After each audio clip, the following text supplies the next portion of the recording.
Get your mind right. Things to happen. That's not the Bird. That's not what we're known for. That's not what we, you know what I'm saying, what we stand for. You know what I mean? Accepting, like, for instance, certain behaviors. Even going as far as that. You did that back in the 70s and 80s, dude, when you had the steel curtain and all that, man. You was out of there. No questions. If you ain't down for the team, you're out of here. You got to put your body on the line and everything. Is that not down for the team because you're passionate? All right, look. Did you see the second play with a third-string quarterback? With a third-string quarterback. We're talking about today. We're talking about yesterday. Oh, yesterday. I'm sorry. Yesterday. All right. Now, George Pickens has been a problem, right? He was mad because he wasn't getting targeted and all of that. I'm not saying the behavior is right, but what I'm saying is, all right, because I was always a passionate player. If you're wrong, everything you're saying is right. But if you're a passionate player, you know this ain't right. Like, I'm competitive. I'm going out there giving my all. You've seen this in prior evidence. That boy they're talking about his blocking and his lack of effort on that now. But how about before, whenever everybody was throwing it to him, did you see how many plays he was knocking people down? Now, that's the same guy. So in that, you're doing right. Now you go back to a system where you're not throwing nothing. You're not throwing it no way. Everybody's looking bad. I don't like to lose. I'm pissed, but you're not correcting the problem. Now I know this goes to Tomlin. The crazy thing is, Tomlin's a victim of his own success. Because when you start anything with any other team would snatch him up, if you give away anything valuable knowing everybody will want it, you're an idiot.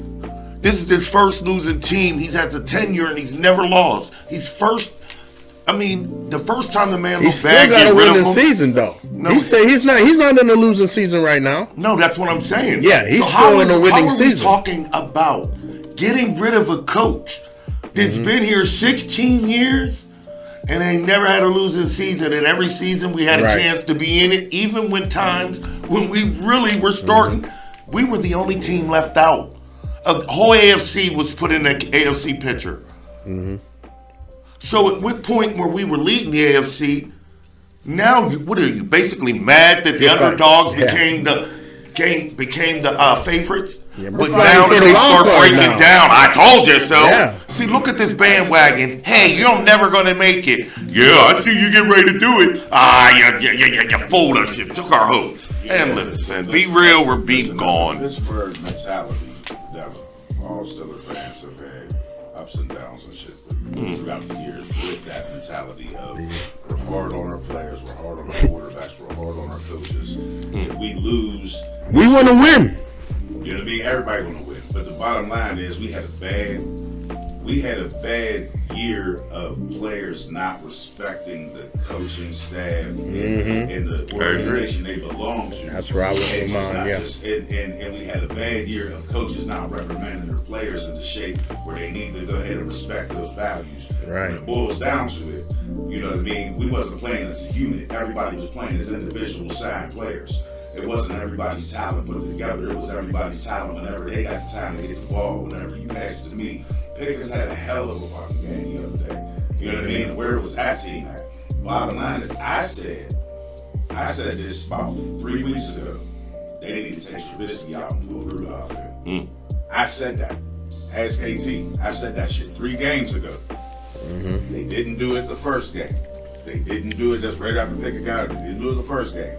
Didn't do it the second game. I said, okay, they're going to stick this bum in here again. I know it. Did it again. When we put Rudolph in, this dude, third string, everybody says the same thing. Oh, man, you didn't know. He's seasoned. He just hasn't had a chance because he's had to sit there in the back of it. He got a chemistry with that offense like none other. Like he said, when he put the shit up, and George Pickens was over there, snap, man. Listen, you see how he just put it in there too? He just laid it right in there.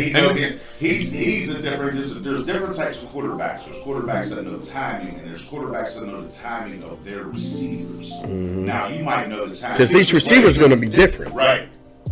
every receiver's not going to have the same speed. Right. Every receiver's not going to run the same route the same. Right. You know what I mean? And when you got defenders and everything involved, you got a different kind of defender. You got whatever you ran in practice happening, you know that drill off by hand. But when that defense shift, and you ain't used to seeing that defense, and you got to make that same play and run that same hot route, and you know you got to get the ball to this receiver, and then you got to get an outlet receiver just to make sure. You got to have adjustments on already. Yeah. So I went down to it. I thought that the Steelers just did a great job this past game. I don't think it really has anything to do with Rudolph being the quarterback. I think it has to do with them learning to play with each other. I think it was a different respect for the quarterback. I think it was a different respect for the position that they was put in the season this far as we going into it. Now we had to fight. We know we're better than that, and we did. So all right. now it's like, can I add this to the sauce? I think Tomlin's being set up because one thing that's lost in this one, Pittsburgh is known to have the lowest payroll for assistants. They never let him go out and get that guy. The one guy, albeit he had a bad attitude. He was actually from here. Ben had his better year. All right. So what I'm saying is, I get it, and there's a lot of factors, and this problem with their offense was last year. Nobody really had confidence in their offense because they knew Matt Canada was a bum. So it's hard for you to look good in the system and that's why the fact that they fired Canada justified that. Now, no, the attitudes of the players is not something to be commended, and you don't want to see that. But when you go ahead and fire that damn coordinator that they told you he doesn't know what he's doing. None of us, this system isn't for who we are. You do have to get some passes because at the end you show them you were right.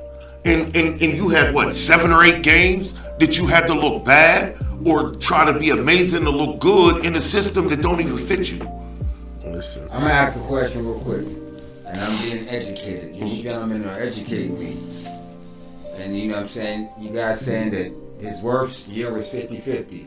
So with that being said, all this going on, you started off like Mike Tomlin, you're the head, you're the Don. You have final say. Yeah. You're the head coach. So with that being said, I'm just going to ask you a question. Should the Steelers, I'm going to start with you, Rocco, and go around the room.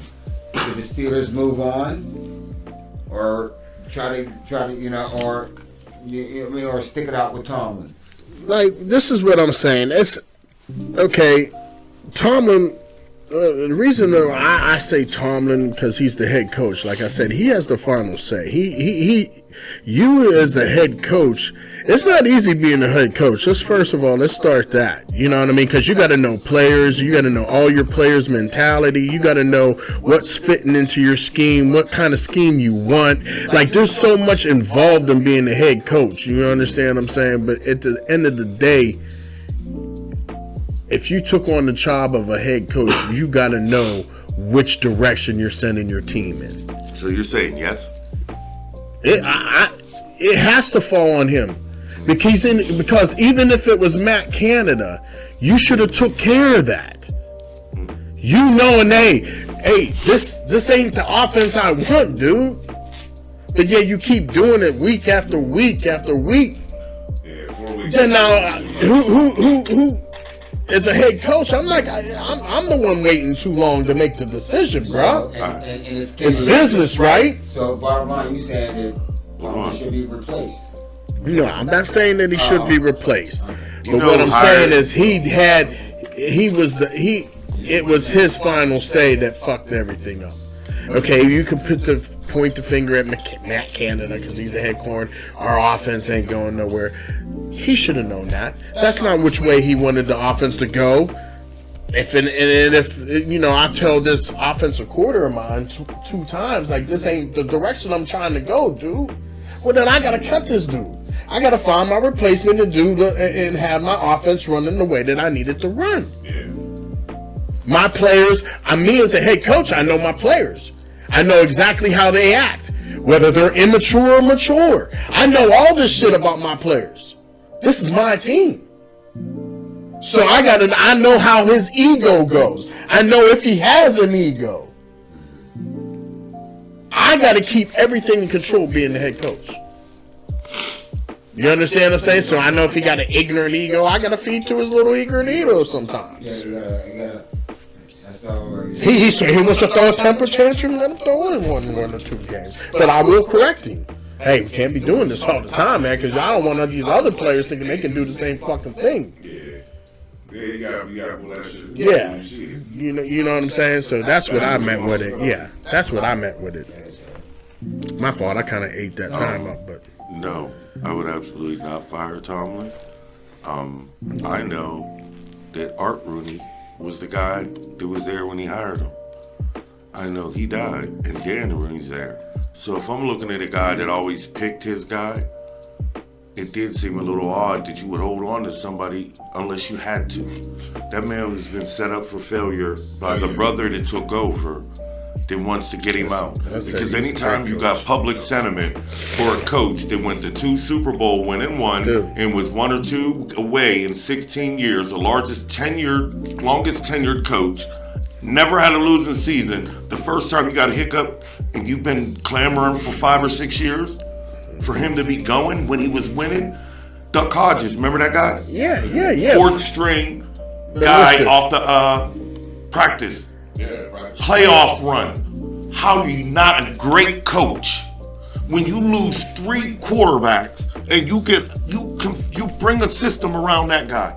All Mike Tomlin has done since he's been here is done better than expected. 40-year-old, they thought he would flame out. He got a Super Bowl in 3 years. They said that was Cowher's work. Yeah, Cowher was in the Super Bowl in 2 years. Right, Wasn't that Chuck Noll's work? Yeah. But nobody said that.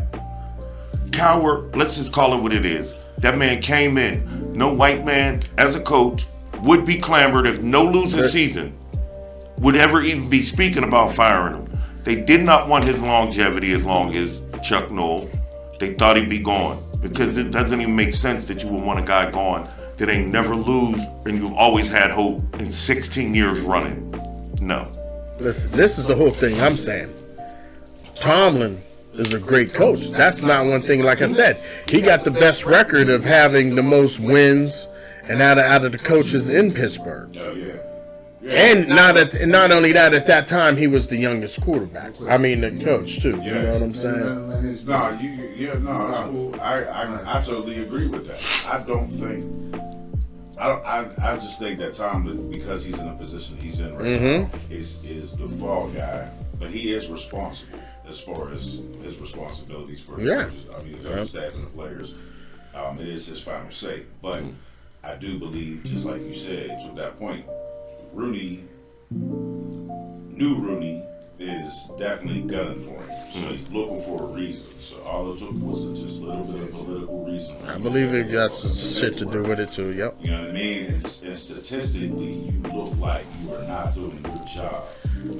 And that's, and then you got media pointing fingers, and then you got the town pointing fingers, and then you got everybody else pointing fingers, fans, talk radio. So now, so when it boils down to it, everybody wants to see you lose your job. But the bottom line is the players that you have ain't the same players that you used to have. And you had to deal with new talent, new attitudes, learn everybody in a new season.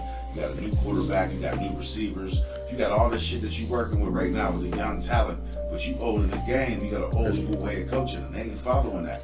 You know what I mean? And they're not working as a unit, just like I said, you got working as a unit. Yeah. But they knew that whenever the teams were signing the players, they knew that. And they knew the rebelliousness they was going to have to deal with. And Tomlin's not wanting to put up with that shit. Listen, at the end of the day, bro, I agree with everything you just said. Like, to the T. You know, the letter to the T. But you know what I mean? That's not Steeler football. No, it's not. Okay. That's where it comes to the coach. This is where I come to Tomlin at. You took what Pittsburgh stood for: defense, offense. We had a balanced team. You turning it one-sided where it's more defense than you got your offense. But we have offensive pieces. Right. We just don't. Right? We don't got to but you got to put them together. Yeah. You got to get this team together because you're supposed to know your team, your players, and everything else. That's the thing that I'm saying. He's a great coach, and yeah, they might be setting him up as a guinea pig because they want him out of there. You understand what I'm saying? But he was the most winningest coach. He didn't have no losing seasons. But Pittsburgh, the Steelers, we haven't been in the playoffs in, 3-4 years? Yeah. That's not Steeler football. It's boiled down to, like I said, it's boiled down to those certain players going in and out. We lost, listen, when they made Hines, I know Hines personally, and this broke my fucking heart. You know what I mean? Like, Charlie Batch is family to me. You know what I mean? I know Hines. I met Hines. He's a good dude. God bless him. They made that man retire. It broke my fucking soul because they did not want to pay money to Hines Ward to play another year when they knew. You know what I mean? Like, you got one of the best receivers in the world with this shit. You know what I mean?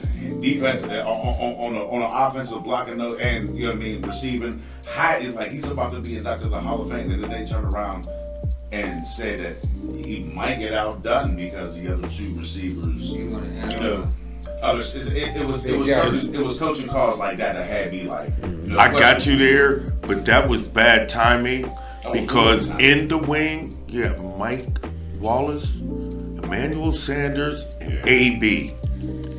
Times where do you fit? You're too good for us, for us to make you look like a fourth receiver. Go play. But we can't keep these guys on the bench. And to your point, that's not Steeler football. A well-charactered man who's always done more with less in the defense, it's always been a steel curtain. So it is Steeler football. As opposed to a man who raped 3 women, but nobody wanted him gone. Ruthless Raper. Yeah. Oh, you talking about Big Ben? What a thing. Listen, no yeah, character. that's a different situation. No. It's not. You said this ain't Steeler football. This ain't Steeler football. Wait a minute here. Wait a minute here. You took that phrase. Think about what I'm saying here. What is Steeler football? Now, I quote this on different things, and this is not attacking my brother. But what I'm saying is, we still are the defense. I know we've always been. What I'm saying is, we've been a steel curtain. We got a great defense, even with 2 starting linebackers out. Yeah. Like, get this man credit. He's on his 3rd quarterback, 2 starting linebackers out. They was given no chance. But what I'm saying is, this isn't attacking him. What I'm saying is, I'm attacking the narrative. It doesn't make no sense. That's why I said Roethlisberger. Think about it, fellas. This is a well-charactered man that's leading your team. That you've always had a chance as he led your team, never done nothing wrong, never even had a losing season to even make it warranted, but yet you want him gone, but you never had noise for the guy that raped 3 women? You never wanted Roethlisberger gone. This guy gave you no reason. Roethlisberger gave you every reason. But you want him gone for no reason. This is I'm sorry, I gotta ride with Ben on this one because it's allegedly. Allegedly. Yeah, allegedly. Okay. I'm not gonna sue because hold up. That's what happened. You revere the guy. No. Hey, in the court of law, that will not fly, sir. No football fan. Listen. You know the law, and the court of law, that will not fly, sir. You cannot. I know if you get accused of punching your girlfriend, you're out of here. Can we just stick? Yes, we're sticking to the narrative. Allegedly. And you're actually right. Does Mike Tomlin need to be fired or not? No. I don't believe he needs fired. Not even supposed to be considered. I don't think he needs. But he definitely he's a big reason to why where we're at right now. My thing is what I received from him, right, is that the Roonies are not trying to give him the resources for him to be successful. Listen, let me explain something right now. The Roonies have always been trying to get the most for the money, so they're penny pinchers. So let's just put that name on it, okay? Okay, so they're gonna try to pay the less that they can to a player, especially out of drafts. That's why their draft squad is so nice with it. they see the opportunity. They see these young athletes. He's going to be that dude. So they mold him to what they want to be. Right? That's why when every player comes as from a rookie through college into Pittsburgh, if they leave Pittsburgh, they don't play the same level. There was only maybe 2 that did it. Kevin Green and the backer, the outside linebacker, Floyd. Greg Lloyd. Greg Lloyd, I mean. I said Floyd. Greg Lloyd. I remember that.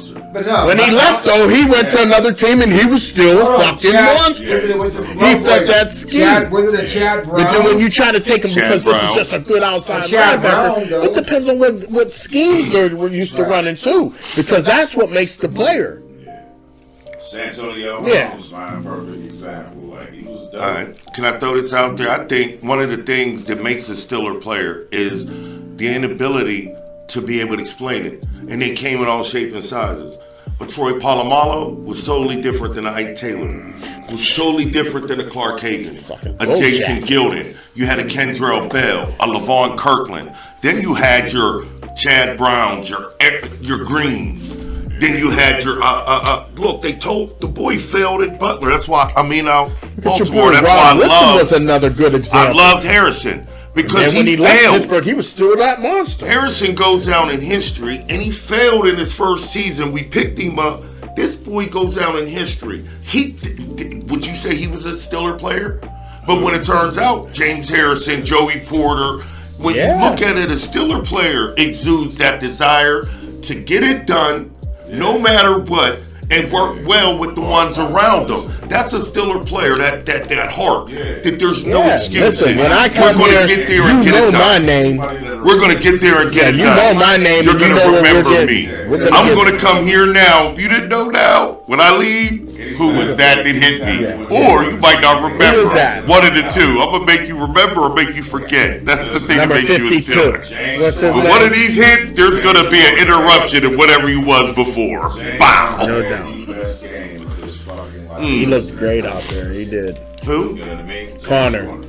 Oh, man. He looked great out there. He went bananas on us. It's the best game of his whole entire season. He went crazy, but he carried that Steeler mentality. You know why he was going hard like that? He was looking at his old colors and he had that Steeler mentality. He remembered what it was like to run for these motherfuckers, and he was running against us like that. Right. We didn't know how to stop it because it was our power versus our power. Right. That's where he came from. You know what I mean? He's a pick dude. So it was like, damn, that's crazy. Juju, they came out here 2 and 10 teams back to back. You know, you gotta explain that. I think I would have liked to see him behind Mike Munchak. Munchak, I think, went to Denver. And like Connor, Munchak was the first offensive coordinator that brought back Steeler running. Yeah. Before Mike Munchak, they pulled him there. Steelers had problem running. And then after Mike Munchak for a few years, they just now got back because the Steelers went, oh my God, for them to go not get 100 yards, but they had lost that. And I think James Conner, because what he was at Pitt, he was supposed to be something. And he had the same ability that he killed us with when he was here. It's just we had no offensive line coach. Let me ask you a question. You know what I'm saying? I'll start with you. Take it around the horn since you're on fire right now and everybody else are on fire. What would you, in this year's draft, who would you like the Steelers to pick up? You know what I'm saying? I'm asking y'all both. I'm gonna take it around the horn. Y'all think about it. And I'm saying, I'm gonna start with you. Who would you like the Steelers to pick up, like a linebacker out of the draft, a linebacker, or a quarterback? The Steelers have always had they need a linebacker. The center of they need a guy. They need Shazier. They need that guy that can cover and the guy that can fill the hole. Landon Roberts can fill it. They're trying to do is find a second one. No. You always have one Steeler linebacker that can do both and one that can do one. Everything in the Steelers was like, you really wasn't missing anything. We need a linebacker. Everything else is there. Our corners, and look at our sack rate. We're stopping the run. The guys up front, Benton and all of them, Kenano Benton and them boys, Loudermilk. We have everybody up there other than Hayward. Oh, we have maybe 3 players over 30. The nucleus of all the great players are under 27. And we have a quarterback, and you see he was a fifth-year starter at Pitt. He set the nation on fire.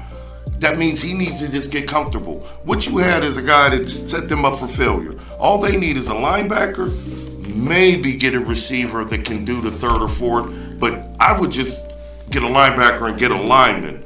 Once you run them, go ahead. Linebacker or lineman, right? That's what he says. Yes, Linebacker or lineman. I say free safety and offensive line. Why? Why? Yeah, just like him. Why? Listen, Joey Porter Jr. is trash to me. I'm sorry. I'm just gonna say that. Every single time we've had penalties on defense, most of the time they throw into his side. 9 times out of 10, he's made 3, maybe 4 good plays this whole season where you haven't seen him get flagged. I understand he's Joey Porter's son. There's no privilege in that. To me, you gotta earn your keep. You know what I mean? This ain't, you ain't playing college ball anymore. This ain't college rules. There's certain stuff you can't do. You know what I mean? Costing us a lot of yards. A lot of those games we ended up losing was because he was on coverage and they threw to his side. And he ain't handled that situation correctly. So now you got that to deal with. You know what I mean? And because that's Joey Porter Jr., you know, he is who he is, a little favoritism. So to me, free safeties and DBs and stuff like that. So you saying the back? Yeah, I think the backs and safeties will work on that a lot more. I mean, I'm not taking nothing away from him. He's a good player, but if he had the right discipline, he'd be straight. So you're saying the secondary? Yeah, the secondary and offensive line for sure. We need two good offensive linemen guarding the tackle. You put that guard and the tackle in there. On the defensive side or on the offensive side. Put a guard and the tackle in there. And on the defensive side, get you just a backup, either DB or free safety. Yeah, well, I mean, it sounds good, you know.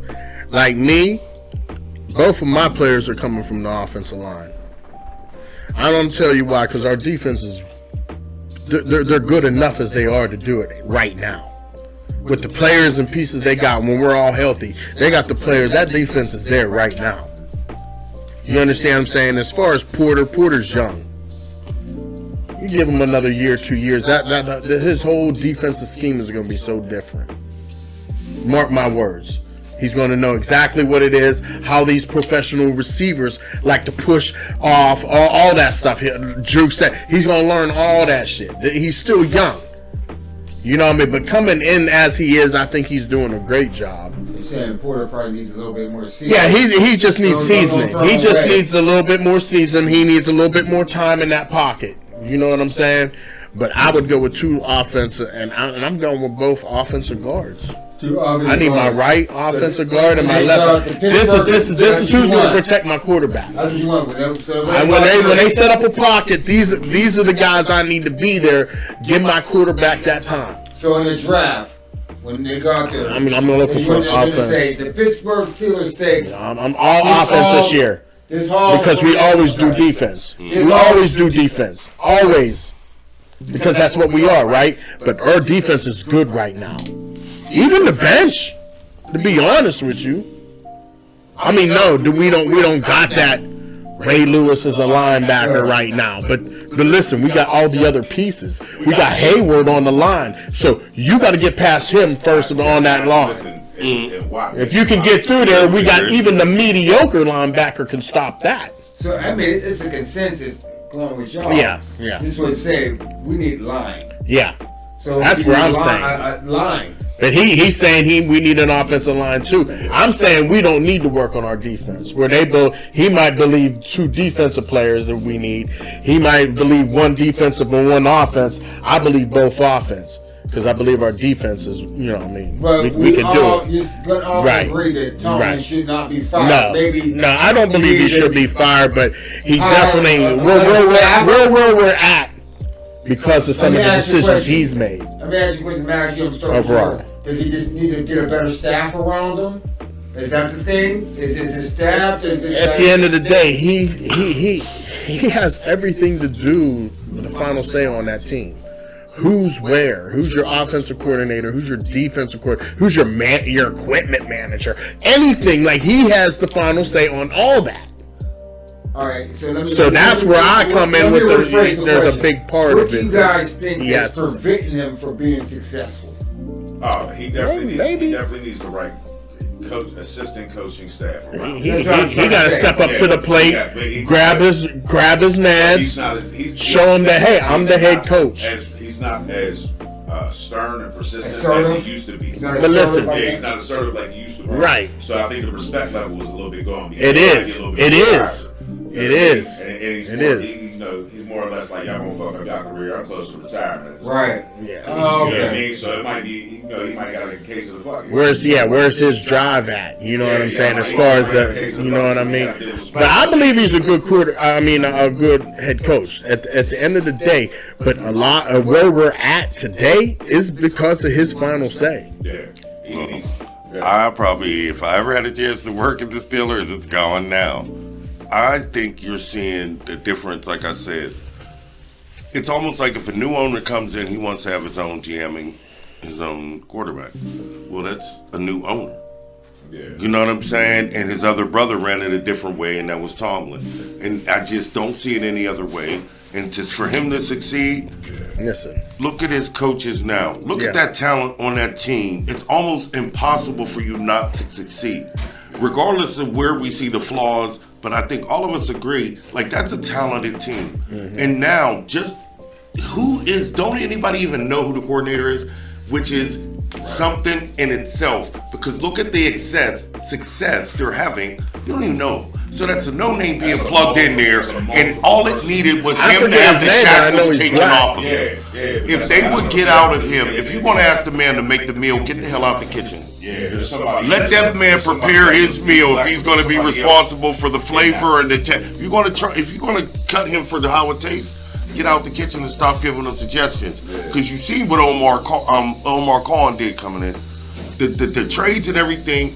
Bro, that dude. Who's that? The GM. Okay. Like, they passed over. They did a switch over from the old GM to the new GM. The old GM had a lot of success, Colbert, and the guy before him, another legend.